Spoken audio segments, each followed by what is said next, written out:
একদিন এই চালাক শিয়ালটা ফ্রিতে জেলের ভাত খাওয়ার জন্য ইচ্ছা করে নিজেকে পুলিশদের ফাঁদের মধ্যে আটকে দেয়। এরপর অনেক জোরে জোরে কান্না শুরু করে দিলে তার শব্দ শুনে পুলিশ তাকে ধরার জন্য চলে আসে, কিন্তু পুলিশ তাকে নির্দোষ মনে করে লাথি মেরে সেখান থেকে তাড়িয়ে দেয়। কিন্তু তখনই সে সিলভার কালারের রং খুঁজে পেলে তার মাথায় একটা আইডিয়া চলে আসে। এই জন্য সে ওই রঙগুলোকে তার গায়ে লাগিয়ে নকল আসামি হয়ে যায়, যার কারণে পুলিশেরা তাকে আসামি মনে করে জেলখানায় ধরে নিয়ে গেলে সে অনেক খুশি হয়ে যায়। কিন্তু তাকে জেলখানায় বন্দি করার পর একটা বৃদ্ধ নেকড়ে তাকে এই জেলখানার ভয়ঙ্কর শাস্তিগুলোর কথা বলতে শুরু করে, কিন্তু তখন শিয়ালটা তার কথাগুলোকে একদমই বিশ্বাস করছিল না।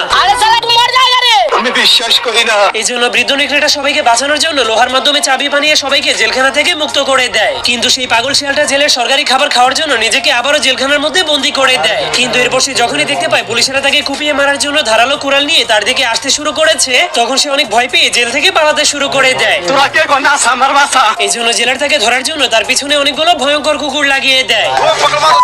কিন্তু তখনই পানিতে নামার কারণে তার উপরে লাগানো নকল রংটা